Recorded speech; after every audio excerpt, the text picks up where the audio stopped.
Hello. Today I'm going to talk to you about how to paraphrase. When we paraphrase, we take on two jobs. We want to represent accurately the original text and also to condense that text into a shorter form that our reader can absorb most easily.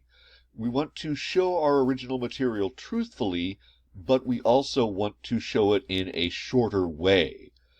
To do that, we need to consider main ideas and supporting ideas.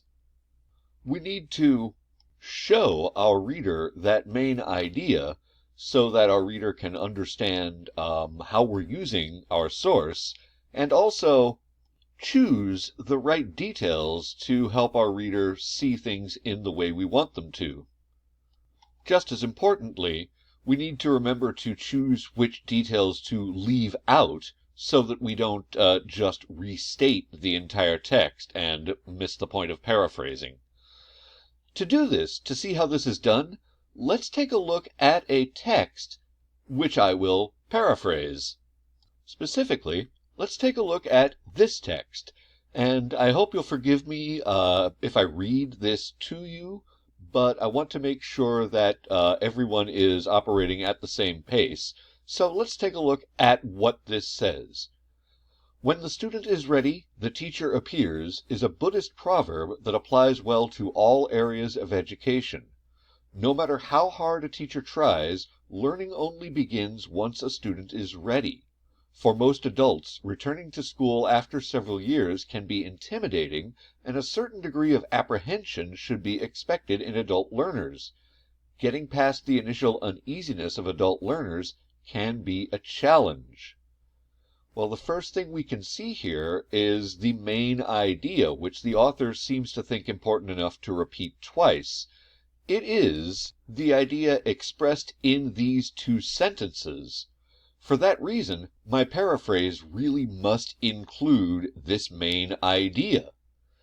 The paragraph here also includes a couple of supporting ideas, one of which, the one about adults returning to school after several years, seems important, and the other, the Buddhist proverb, seems more interesting than necessary. So as I think about this, as I think about the main idea and the supporting ideas, as I think about what to show and which to choose, I might come up with a paraphrase that looks something like this. Because students returning to school often worry about their learning, teachers should be ready for some difficulty in working with this group.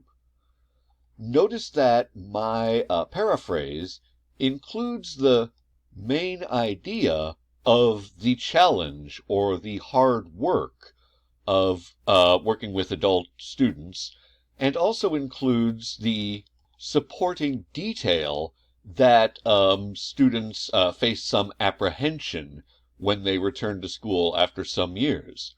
Notice also that I have reduced this four-sentence paragraph into a single sentence. I think that this is a good paraphrase. I think that it shows the idea that the original text wants to express, and that it condenses that text into an easily understood thought, so that I can go ahead and use that thought to establish what I want to say in my particular essay. So I hope this example has given you some ideas about how to paraphrase. As you keep writing, academically and professionally, I hope that you'll keep thinking about how you can use this skill to represent the sources you use to your reader in an accurate way, and to condense those sources in a way that helps your reader see them correctly, in the way that you want your reader to see them. As always, thank you for your time and attention.